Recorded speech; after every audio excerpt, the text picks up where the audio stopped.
Assalamualaikum warahmatullahi wabarakatuh. Hai semuanya. Baik, kali ini kita akan lanjutkan materi kita tentang persamaan kuadrat ya. Dimana bentuk umum dari sebuah persamaan kuadrat itu adalah ax kuadrat ditambah bx ditambah c sama dengan 0 ya. Ax kuadrat tambah bx tambah c sama dengan 0. Ini bentuk umumnya. Dimana di sini kita punya variabel x. Contoh di bentuk umum kita ini variabelnya adalah x. Contoh untuk nomor 1, contohnya kita punya di sini x kuadrat kurang x tambah 5 sama dengan 0. Kalau kita lihat di sini nilai a-nya ada berapa? A itu adalah koefisien di depan x kuadrat. Kalau nggak ada angka berarti sebenarnya ada angka 1 ya. Di situ berarti 1. Kemudian di sini nilai B itu adalah koefisiennya variabel x. Di sini min x berarti ada min 1 di situ. Ya, jadi sekali lagi kalau nggak ada angka berarti nilainya 1 ya, itu standar. Kemudian c itu adalah konstanta yang tidak berada di dekat x ya, atau di depan x. Berarti c-nya di sini ini tambah 5 ya. Berarti c-nya positif 5. Kita boleh ditulis 5 saja. Itu yang untuk nomor contoh 1. Nah, untuk contoh 2, 3x kuadrat tambah 5 sama dengan 2x kurang 1. Ini belum sesuai dengan bentuk umum ya. Berarti kalau bentuk umum kan semua variabel x dan konstanta semuanya ada di kiri dan di kanan adalah 0. Jadi yang di kanan kita pindahkan dulu semuanya ke kiri, baru kita bisa tahu nilai a, b, dan c-nya. Oke, kalau 2x kurang 1 pindah ke kiri berarti persamaan kita jadi 3x kuadratnya tetap ya. Oke, kemudian 2x nya yang kita pindahkan, 2x pindah jadi min 2x, kemudian tambah 5 kan, tambah 5. Nah, min 1 pindah jadi plus 1. Di kanan sudah habis, jadi sama dengan 0. Kita punya 3x kuadrat kurang 2x tambah 6 sama dengan 0. Nah, dari sini karena dia sudah bentuk umum, barulah kita bisa tahu nilai a nya berapa. Nilai a nya 3 ya, 3.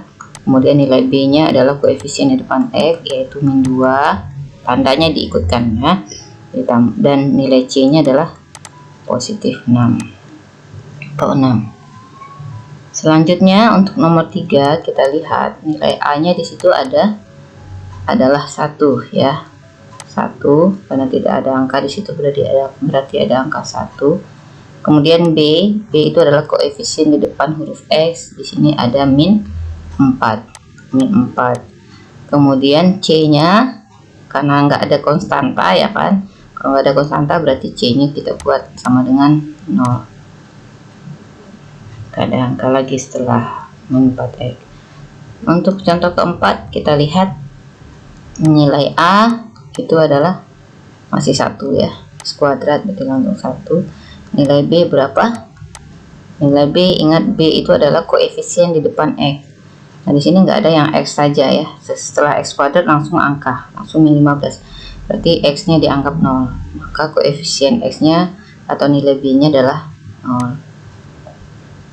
Dan C itu adalah konstanta min 15. Nah, kalau kita perhatikan di sini bahwa nilai A itu tidak ada yang 0 ya. Jadi nilai A itu memang tidak boleh 0 kalau untuk sebuah persamaan kuadrat ya, nilai koefisien x kuadratnya itu tidak boleh 0. Nah, di sini A nya 1, A nya 3, A nya 1, A nya 1. Nah, akan tetapi untuk nilai B dan nilai C itu boleh-boleh saja ya, boleh-boleh saja 0. Bahkan B dan C nya 0, kedua-duanya itu juga boleh ya. Jadi contoh di sini C nya 0, ini B nya 0, bisa aja. Nah, oke, sekarang kita lanjutkan dengan solusi dari persamaan kuadrat atau penyelesaian dari persamaan kuadrat.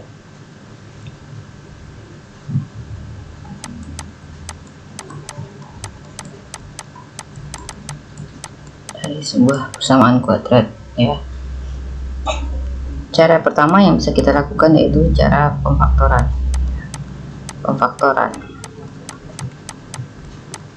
Pemfaktoran ini sudah belajar dari SMP ya, yaitu kita mencari dua bilangan misalkan P dan Q, dimana jika P dan Q itu dikalikan, hasilnya adalah A kali C, ya. Oke, A apa, C apa? Kita kembali lagi ya, bahwa bentuk umum dari kesamaan kuadrat tadi kan AX kuadrat tambah BX tambah C sama dengan 0 ya. Jadi kita cari dua bilangan, kalau kita kalikan dia, misalkan dia P dan Q, kalau P dan Q dikalikan nilainya sama dengan perkalian nilai A dan C, dan kalau P dan Q itu dijumlahkan, ya, itu hasilnya adalah B ya, tuh, B. Contoh, misalkan kita akan menyelesaikan, tentukan akar ya. Kadang penyelesaian PK itu disebut juga dengan akar-akar, kadang disebut juga dengan himpunan penyelesaian. Tentukan akar dari persamaan kuadrat X kuadrat kurang 2X kurang 15 sama dengan 0. Ini contohnya. Tentukan akar dari X kuadrat kurang 2X kurang 15 sama dengan 0. Nah, untuk mencari akar atau penyelesaiannya, kita tidak menebak nilai X-nya berapa yang memenuhi persamaan ya, tapi kita lakukan dengan pemfaktoran. Pemfaktoran, kita cari dua bilangan yang hasil kalinya adalah A kali C, A nya 1, C nya min 15. Berarti kalau kita anggap faktornya P dan Q, berarti P tambah Q dulu ya, P tambah Q nya adalah B, B nya min 2, P kali Q nya haruslah 1 kali min 15 min 15. Nah, coba cari dua angka, dua bilangan yang hasilnya seperti ini, jumlah kalinya min 15, jumlahnya min 2. Nah, biasa rata-rata kendala itu di sini ya, mencari P dan Q ini banyak kendala karena kita karena anak-anak ibu masih kurang menguasai perkalian dengan bilangan negatif, penjumlahan dengan bilangan negatif ya. Coba dimahirkan lagi. Nah, berangkatnya kita jangan dari P tambah Q nya, dari P kali Q nya ya. Ini kan min 15, min 15 itu bilangan negatif itu pasti hasil perkalian bilangan positif dan negatif ya. Ada positif, ada negatif, pasti salah satunya positif dan salah satunya negatif. Cuman kita nanti tinggal memilih mana yang bilangan, mana yang positif, mana yang negatif. Nah, untuk mencari hasil kalinya min 15, jumlahnya min 2, kamu tulis saja dulu 15 ya, nggak usah min 15. Tapi di dalam kepala sudah terfikir bahwa ini nanti hasil kalinya satu positif, faktornya pasti satu positif dan satu negatif. Nah, 15 ini baru diuraiin. 15 ini perkalian berapa dengan berapa? Nah, yang belum mahir boleh ditulis dulu ya, 1 sama 15, 2 bisa nggak bisa ya. Kemudian 3 bisa 3 dengan 5. Ada lagi? Tidak ya, ada lagi. Nah, sekarang di dalam kepala udah terpikir ya, kalau 1 sama min 15 atau min 1 sama 15, karena hasil kalinya negatif tadi kan. Kemudian 3 dengan 5, kemudian dan 5 dengan atau 5 dengan min 3 gitu. Oke, ini tadi min ya. Nggak apa-apa, ditulis min aja. Berarti yang jumlahnya min 2 itu, nah kalau dia negatif nih, kamu cari bukan jumlahnya tapi selisihnya, karena satu negatif satu positif. Yang selisihnya min 2 itu 15 dengan 1 apa 5 dengan 3? Ya 5 dengan 3 ya. Cuma karena hasilnya min 2 berarti yang min 2 itu kan min 3 kurang 5 ya, bukan 5 kurang 3. Kalau 5 kurang 3 kan hasilnya 2 toh. Nah, tapi kalau 3 kurang min 5, 3 kurang min 5 itu hasilnya adalah min 2. Makanya minnya ada di angka 5. Jadi kita dapat P nya 3, Q nya min 5. Nah, setelah itu ibu ajarkan yang cara skema aja langsung ya. Cara skema, jadi nanti ini dikalikan nilai A sama C nya, berarti kita cari dua bilangan ya kan. A kali C nya itu adalah min 15, dan kalau difaktorkan min 15 itu jumlahnya jumlah dari faktornya itu adalah min 2. Kita sudah dapat 3 sama min 5. 3 sama min 5. Nanti 3 sama min 5 ini kita bagi. Membaginya adalah dengan min A ya. A nya di sini berapa? A nya 1 ya. berarti min dari A itu adalah min 1. Jadi dibaginya dengan min 1. Nah, kenapa dibagi dengan min A? Membagi dengan min A itu sama seperti kita pindah ruas ya. Jadi ini untuk mengganti pindah ruas itu adalah dengan membagi dengan min A. Jadi ingat, ini bagi dengan min A. Oke. Dibagi dengan min A, terus kita dapat 3 bagi min 1 itu adalah min 3 ya kan. Min 5 bagi min 1 itu adalah 5. Sehingga kita punya himpunan penyelesaiannya adalah min 3 sama 5. Bu, saya nggak mau pakai yang ini. Misalkan, Bu, saya mau pakai yang biasa. Yang biasanya seperti apa? Ya, yang x kuadrat, atau cara lain ya, x kuadrat kurang 2x kurang 15 sama dengan 0. Oke. Nah, yang tadi sama, kita cari dua bilangan, hasil kalinya min 15 jumlahnya min 2. Didapat 3 sama min 5 ya. Kemudian kita buat kurung seperti ini. Yang hasil kalinya x kuadrat itu adalah x dengan x. Kemudian tadi jumlahnya min 2. Yang ini ya, dua angka ini kita masukkan ke dalam suku-sukunya. Karena 3 positif berarti tambah 3. Min 5 berarti kurang 5. Nah, dari sini kita mengalihkan dua buah bilangan yang hasilnya 0, berarti kalau nggak x sama 3-nya yang sama dengan 0, atau x kurang 5-nya yang sama dengan 0 ya. Ini cara lain ya, bukan materi baru. Ini cara yang biasa kita gunakan. X tambah 3 sama dengan 0 berarti 3-nya pindah ruas jadi min 3. X kurang 5 sama dengan 0 berarti x sama dengan 5. Nah, membagi dengan A di sini, min A di sini, nah ini pindah ruas ini ya, untuk pengganti pindah ruas. Jadi HP-nya sama, min 3 sama 5. Atau ada juga yang biasa melakukan dengan pemfaktoran murni ya, jadi tidak pakai tebak langsung seperti ini. Jadi, caranya x kuadrat kurang 2x kurang 15 sama dengan 0 ya. Nah, x kuadrat, nah min 2 ini dipreteli sesuai dengan penjumlahannya. Ini 3 sama min 5. Berarti x min 2x ini dibuat jadi plus 3x kurang 5x ya. Dipreteli atau dipisahkan sesuai dengan hasil hasil pencarian dua suku tadi, hasil pencarian P dan Q tadi. Jadi 3 sama min 5 kan min 2 kurang 15 sama dengan 0. Jadi dari sini ke sini baru mengubah bentuk min 2x aja. Nah, setelah ini baru kita lakukan pemfaktoran. Pemfaktoran x kuadrat tambah 3x itu sama-sama bisa dibagi x, x-nya keluar, di dalam tinggal x kuadrat bagi x adalah x, plus 3x dibagi x adalah 3. Sama, yang ini juga dikeluarkan faktor bersamanya. Ini tandanya boleh dijadikan tambah, boleh dijadikan kurang aja ya, karena ini kebetulan kurang dua-duanya. 5 sama 15 itu punya faktor bersama atau sama-sama habis dibagi 5. Jadi keluar min 5. Min 5 keluar, min 5x bagi min 5 berapa? X ya. X. Min 15 bagi min 5 itu min 15 bagi min 5 itu 3 atau positif 3. Berarti kita punya tambah 3 sama dengan 0. Nah, kemudian ini kita keluarkan lagi faktor bersamanya ya, kita gunakan sifat distributif. Ini sama-sama mengandung x tambah 3, berarti x tambah 3-nya keluar ya. Nah, di sini di suku pertama dia ada dua suku lagi ya, ini x kali x tambah 3 dan 5 kali x tambah 3. Nah, x tambah 3-nya keluar, di suku pertama tinggal x, di suku kedua tinggal min 5. Nah, sama dengan 0. Jadinya dapat seperti yang di kiri ya, x tambah 3 sama dengan 0 dan x kurang 5 sama dengan 0.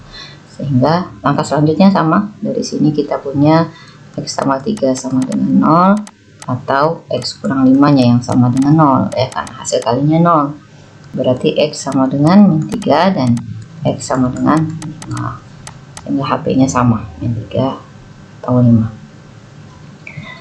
Oke, cara skema ini terlihat susah ya, cuma akan sangat membantu jika nilai A-nya tidak sama dengan 1 ya. Contoh lain ya, cuman ini ibu pakai cara skema aja. Contoh lain, ibu punya min 12x kuadrat ya, A nya min 12 x kuadrat kurang x ya, kurang x tambah 1 sama dengan 0. Mari kita selesaikan ini. Min 12x kuadrat kurang x tambah 1 sama dengan 0. Kalau untuk cara pemfaktoran seperti ini, kita perlu perkalian dua suku yang hasilnya min 12x kuadrat. Nah, itu banyak sekali kemungkinannya. Jadi kesulitannya itu mencari pasangannya ya, pasangan dua suku. Nah, sekarang kita coba pakai cara skema tadi. Pakai cara skema min 12 x kuadrat tambah 1, a nya min 12, b nya min 1, dan c nya 1 ya. Ini min 12 kita kalikan dengan 1, a kali c ya, a nya min 12, c nya 1, berarti apa? Min 12 ya, min 12. Artinya kita cari dua bilangan, hasil kalinya min 12, jumlahnya min 1. Nah, bagi yang belum mahir boleh ditulis lagi min 12 di sini. Oke, anggap aja ini 12 dulu ya. Anggap aja dulu 12 itu perkalian berapa? 1 dengan 12, 6 dengan 2, kemudian 3 dengan 4 dulu ya harusnya. Enggak apa-apa, 3 dengan 4. Nah, sekarang di sini kan hasil kalinya min nih. Kalau hasil kalinya min, berarti salah satunya pasti negatif. Nah, kalau salah satu negatif, berarti kita bukan menjumlah, tapi mengurang ya, mengurang. Nah, kita mau nilai pengurangannya itu min 1 ya, P kurang Q nya itu min 1. Nah, yang mana yang selisihnya 1 ya? Ya, 3 sama 4 kan? 3 sama 4. Nah, tapi karena kita mau pengurangannya min 1, berarti yang min 1 itu 3 kurang 4 kah atau 4 kurang 3? Ya, 3 kurang 4 ya, 4-nya yang negatif. Jadi kita punya perkalian dua suku 3 sama min 4. Nah, berarti hasil penjabaran kita, hasil pencarian kita itu adalah 3 sama min 4. 3 sama min 4. Bu, saya mau nulis min 4 dulu baru 3. Ya, boleh-boleh aja. Boleh dicek sekali lagi ya, 3 kali min 4 itu ya, min 12 benar. 3 tambah min 4 benar ya, min 1. Atau min 4 tambah 3 itu min 1. Selanjutnya, langkah selanjutnya kita membagi dengan apa tadi? Min A ya. Ini A nya min A ya. A nya di sini adalah min 12, berarti min A nya jadi 12. Berarti dibaginya dengan 12. Sama seperti pindah ruas. Oke, 3 bagi 12 itu 4 kan, seperempat ya, 1/4. Min 14 dengan 12 itu min 1/3. Sama-sama dibagi 4 ini. Jadi himpunan penyelesaiannya adalah min 1/3 dulu ya, yang lebih kecil, koma 1/4, min 1/3 atau 1/4. Nah, itu cara skema. Nah, lebih mudah kita gunakan untuk yang nilai A nya tidak 1, bukan angka 1 ya. Oke, untuk contoh soal ketiga. Untuk contoh soal ketiga, contohnya seperti ini, x kuadrat kurang 3x sama dengan 0. Nah, ini khusus untuk yang contoh ketiga, ini khusus yang untuk nilai C nya 0. Nah, untuk yang nilai C nya 0, kita langsung pakai pemfaktoran biasa saja ya. Karena x kuadrat dengan 3x itu sama-sama bisa dibagi x. Jadi langsung keluar saja x-nya. Untuk yang di sini tinggal x kuadrat bagi x itu tinggal x. Min 3x bagi x itu tinggal min 3 ya, min 3. Sama dengan 0. Sama seperti tadi, perkalian dua suku x dengan x kurang 3 hasilnya 0. Berarti kalau enggak x-nya yang 0, kalau enggak x kurang 3-nya yang sama dengan 0. Kalau x sama dengan 0 ini udah langsung dapat ya. X kurang 3 sama dengan 0 berarti x sama dengan 3. Jadi kesimpulannya, kalau nilai C nanti sama dengan 0, maka pasti salah satu faktornya adalah x sama dengan 0 ya. Jadi 0 itu bukan faktor. Salah satu akarnya adalah x sama dengan 0. Pasti ada salah satunya 0. Bukan hanya 3 saja ya. Jadi himpunan penyelesaian kita adalah 0,3. Di samping aja Ibu buat untuk contoh keempat ya. Kalau contoh keempat Ibu contohkan untuk yang nilai B-nya yang 0. Yang nilai B-nya 0 contohnya apa ya? Contohnya gini. 3x kuadrat kurang 27 sama dengan 0. Contoh seperti itu. Nah, untuk yang nilai B-nya 0, kita langsung saja pindah ruaskan nilai C-nya ya. Nilai C-nya min 27 kita pindah ruaskan. 3x kuadrat sama dengan 27 ya kan. Ini bisa disederhanakan, sama-sama dibagi 3x kuadrat sama dengan 9. Nah, kalau x kuadrat sama dengan 9, x-nya adalah ya nilainya adalah positif akar 9 atau negatif akar 9 ya. Jadi kalau x kuadrat sama dengan 9, maka nilai x-nya ada dua. Ambil positifnya sama ambil negatifnya. Jadi x-nya adalah positif negatif akar 9 berapa? 3 ya. 3. Jadi jawabannya ada dua, min 3 sama 3. Jadi himpunan penyelesaiannya adalah min 3 atau 3. Nah, itu 4 contoh penyelesaian persamaan kuadrat yang menggunakan cara biasa atau cara skema, ataupun cara khusus untuk yang nilai C-nya sama dengan 0 dan nilai B-nya sama dengan 0. Kita lanjutkan di pertemuan selanjutnya mengenai diskriminan. Terima kasih. Assalamualaikum warahmatullahi wabarakatuh.